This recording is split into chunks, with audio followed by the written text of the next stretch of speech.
friends, and welcome to Club Firefly, where we read, create, and you shine when you share your creations with us. I'm Keisha, and today we are reading a story about the Big Apple. Now, not an actual apple, but a place called the Big Apple.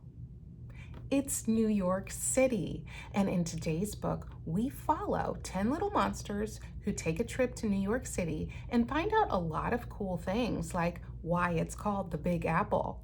Let's read our story and find out more. 10 Little Monsters Visit New York City, written by Just Smart Smiley and illustrated by Nathan Hardiman. Oh, here are our 10 little monsters. They are so cute.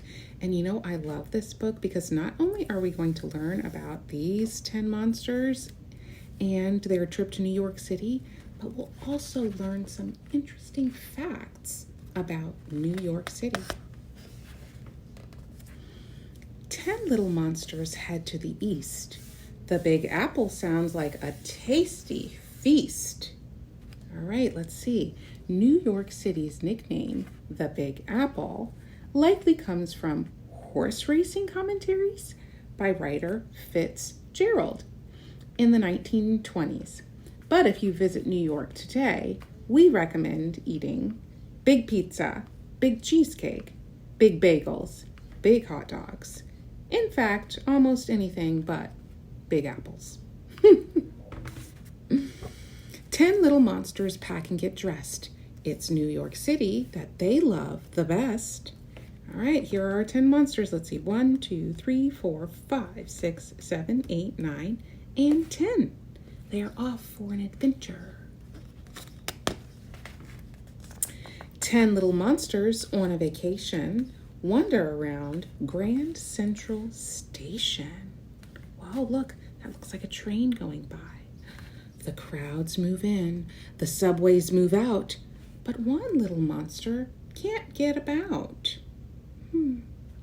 Over 750,000 people pass through Grand Central Station each day. If you're going to be one of them, it's best not to arrive in a ceramic pot. I think this one's going to get left in Grand Central Station. Yep. 9 little monsters step out of the dark and into the greens of Central Park. Walkers and jugglers make this park the best, so one little monster starts building a nest.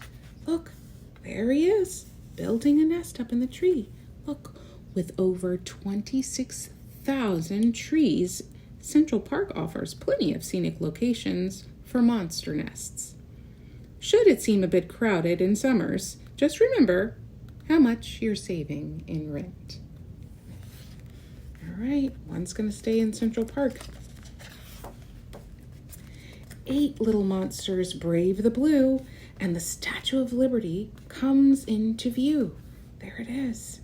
Up and down the ferry sails till one little monster falls in with the whales. Look, this one jumped into the water. I think she likes it there. For years, the Statue of Liberty welcomed boatloads of immigrants arriving in New York City. Today, it is a worldwide icon of freedom.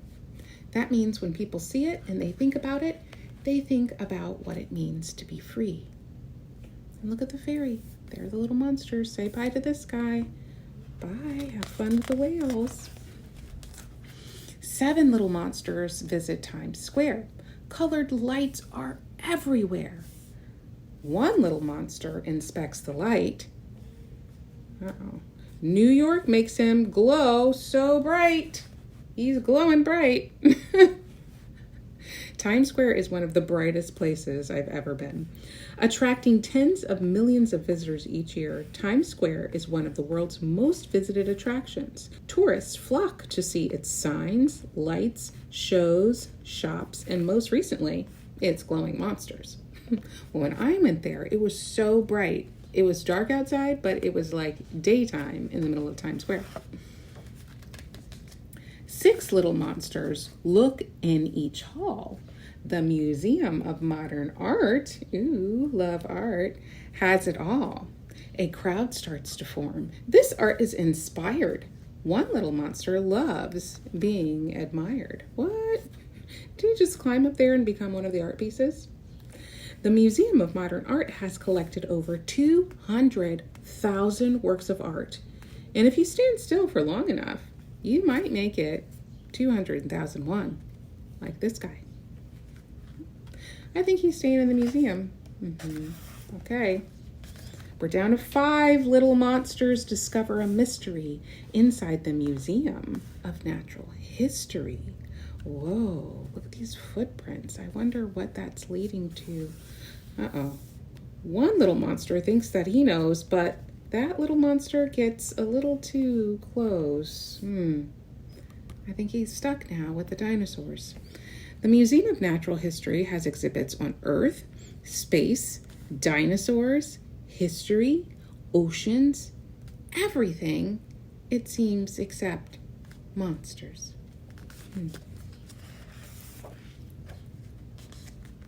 4 little monsters are excited to enter the towering Rockefeller Center. 3 little monsters get tired of waiting, but 1 little monster can't stop skating. Look, he's found his passion in life. Look at his little ice skates. He's skating all around Rockefeller Center. In the winter, Rockefeller Center hosts a giant Christmas tree and an ice skating rink. And people come from all over the country to see the tree. Monsters just come to skate.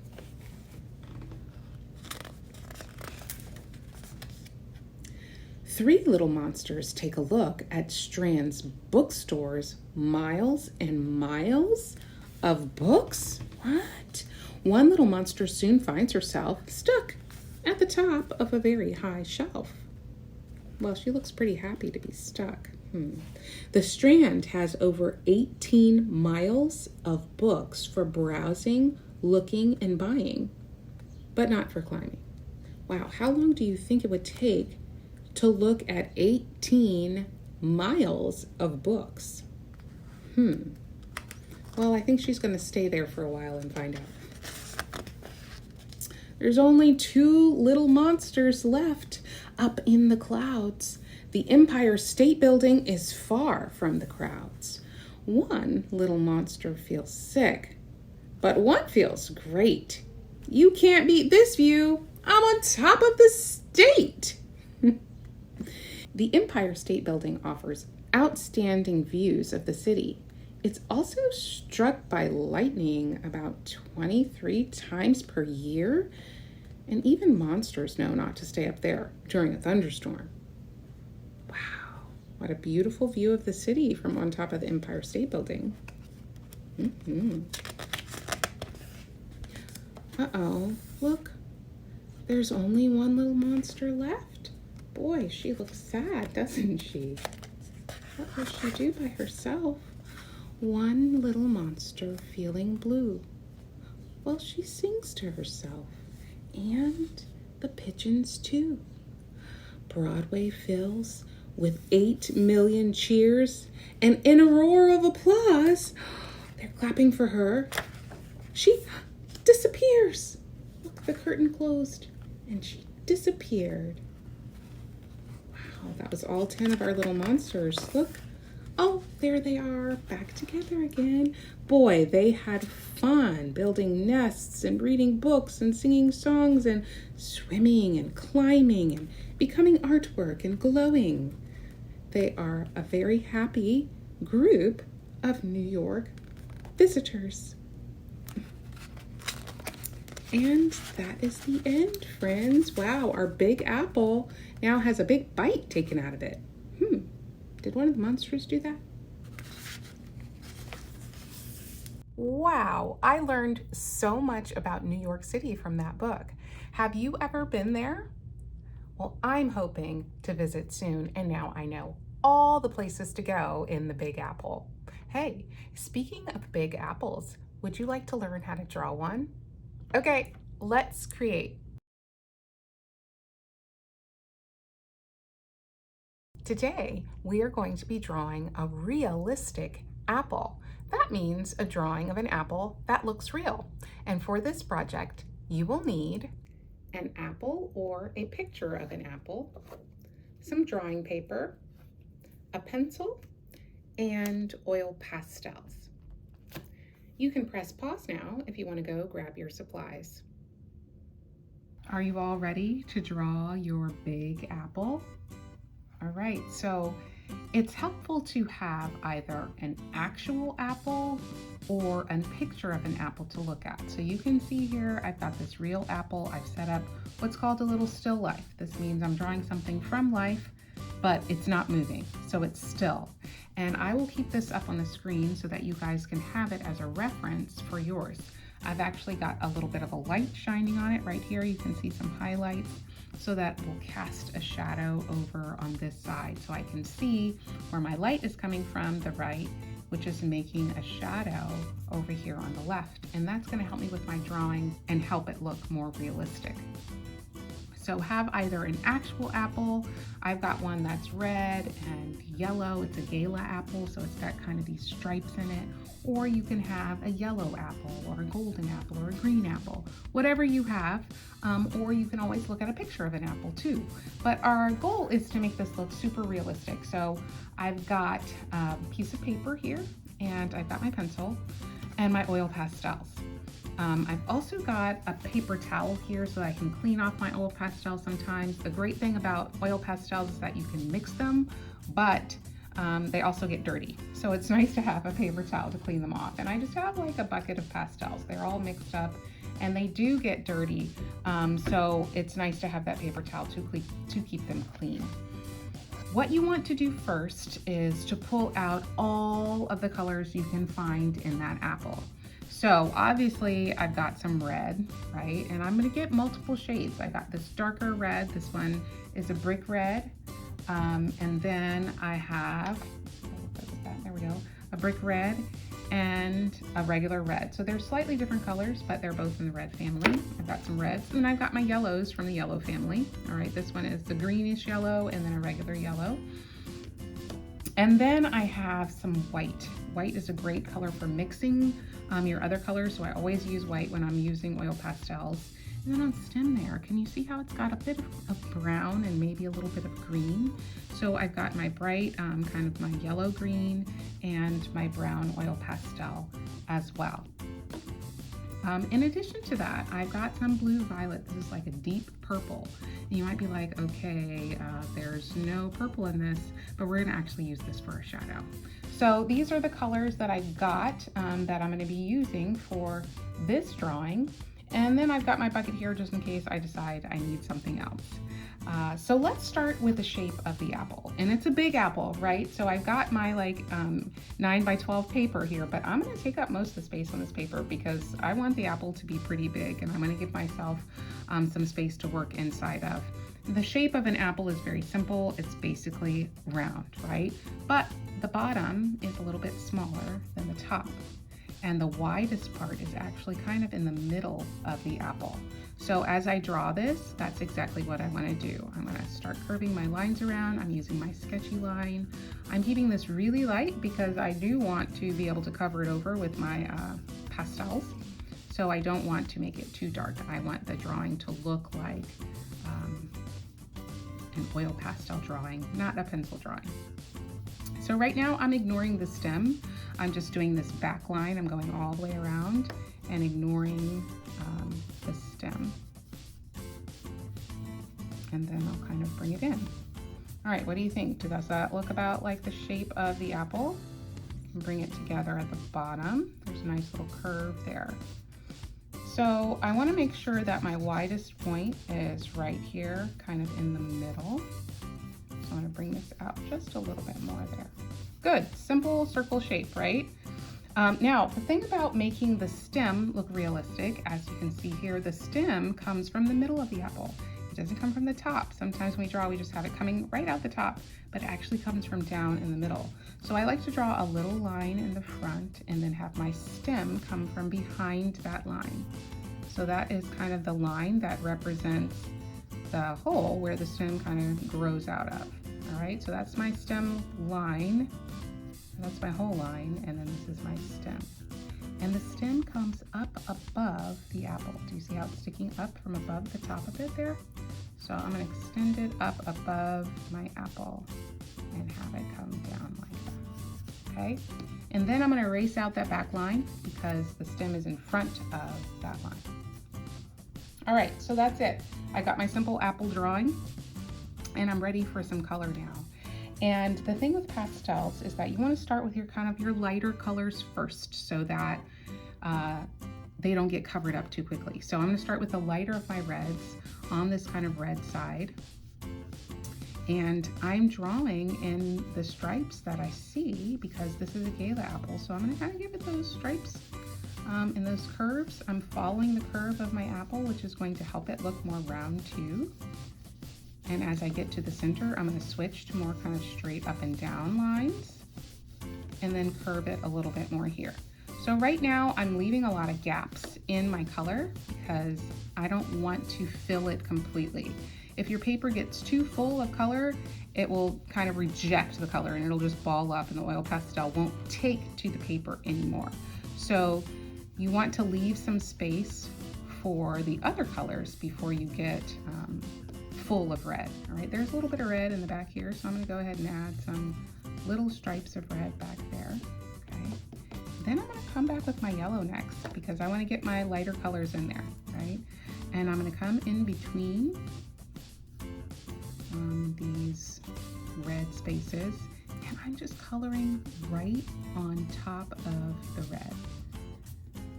If you've worked with oil pastels before, you'll know that they're similar to crayons, but they're more oily. And that extra oil in them allows you to kind of blend those colors together. So you can color one right on top of the other. Sometimes you can use your finger to mix two, but I like to just color one color right over the other.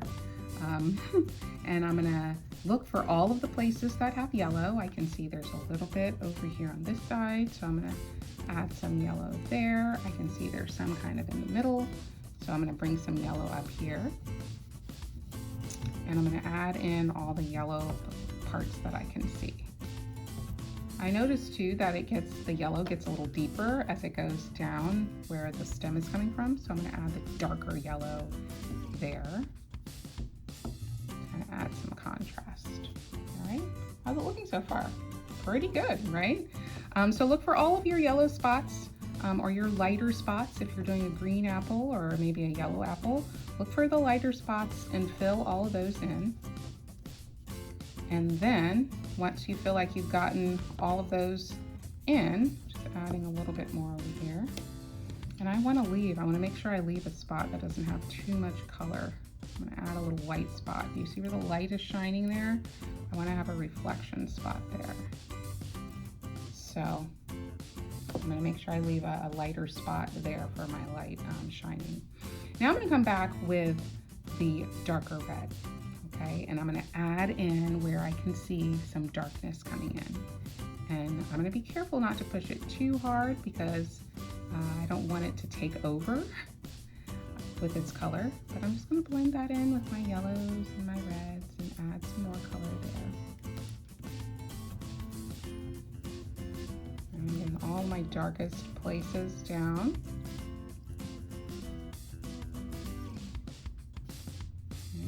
And I can see some really dark spots kind of going down into that stem area. So I'm going to do some darker stripes coming in there, right? That gives me kind of some perspective. So because I've done it in a sort of a rainbow, I can see that it's helping it look like it's really round and that it's curving at that point. I don't want to lose my line, so I'm going to kind of bring my line back here and pull that color down.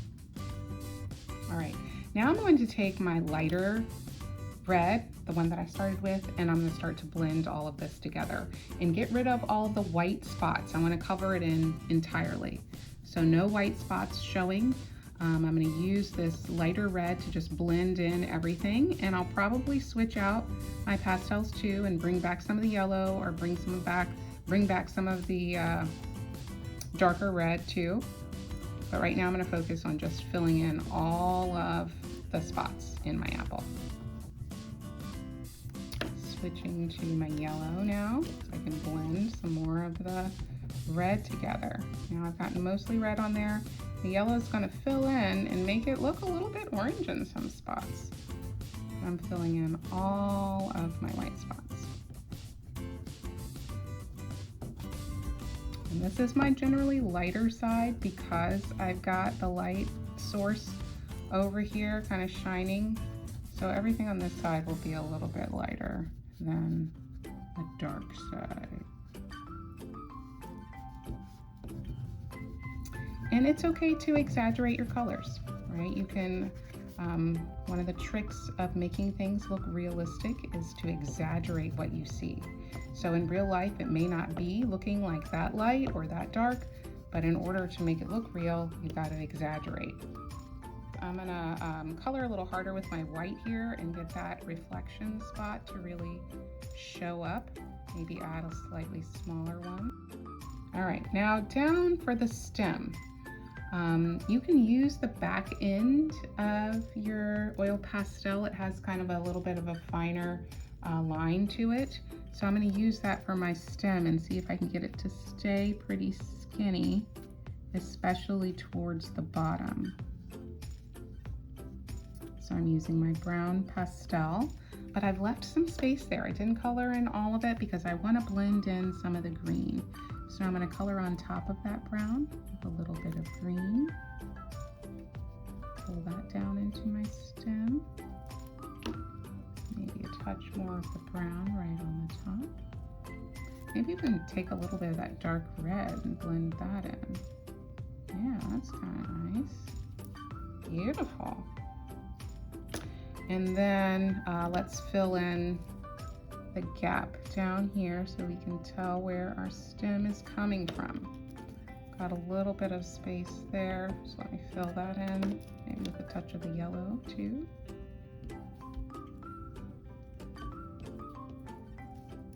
Guys, we've created a big apple, right? Doesn't that look good? That looks really great. Good job, friends. If you wanted to add a few more highlights with the white, you could. You can come back and, you know, bring back some of those lighter areas. If it got too dark, you can mix in your white or your yellow to do that. Again, the more contrast that you have with your colors, the more realistic it's gonna look. If you have a wide range of values of dark to light, then that's gonna help it look more realistic. All right, so notice I've made that line across the front a bit darker than the back, just so we can clearly see the definition of where that stem is going in and growing from. All right, so the last thing we need to add is the shadow, and that's what's gonna kind of ground this. Right now it looks like it's floating a little bit. It looks kind of like it's floating in the air. So we wanna give it a shadow so that it looks like it's sitting on the table. And the shadow line is kind of an oval. Can you see it? It's elongated because the light's shining this way. So I'm gonna sketch with my pencil first so I know where the shadow is going to go. And I'm going to make it, it's pretty big. You see it stops kind of halfway up the apple. So I'm gonna have it come all the way up to there and then kind of curve around like that. And I'm using a bit of the purple. It is dark, but if you use black, it'll be like way too dark and overpowering. So I'm using a bit of purple, and I'm actually going to mix that purple with that dark brick red color to get kind of a nice shadow color. And it ends up looking a little bit brown. If you have brown, you could do brown too. But I think the mix and blend of colors is nice. So closest to my apple, I'm gonna make my shadow a little bit darker right around where it's sitting on the table. And then I'll make it a little bit lighter as it goes out towards the edge of the paper. So I'm picking up the texture of this mat that I'm drawing on. And I thought about moving it, but I think it looks kind of cool. So I think I'm gonna leave it there. I switched to my red and I'm adding in a bit more of the purple now. So you can see the texture of this mat that I'm drawing on. The oil pastel is picking up that texture, and it looks kind of cool on the table there. So at some point your paper is going to be like, I can't take any more pastel, and you'll have to stop. But until then, you can keep building up your colors and blending and mixing them to get a beautiful apple. All right, final touches. Clean up any lines, any smudges. I do have some smudges on this side. Any final blending? What do you all think? That's a big apple. All right, we got ourselves a beautiful oil pastel apple drawing. It's a big apple. Good job, friends. I hope you all had fun making your realistic big apples, and I would love to see them. You can share your drawings with me on our Facebook page at Club Firefly Kids, and remember to join the club by liking and subscribing to this channel. Until next time, keep reading, keep creating, and keep on shining. Spread your wings, shine your light, Club Firefly.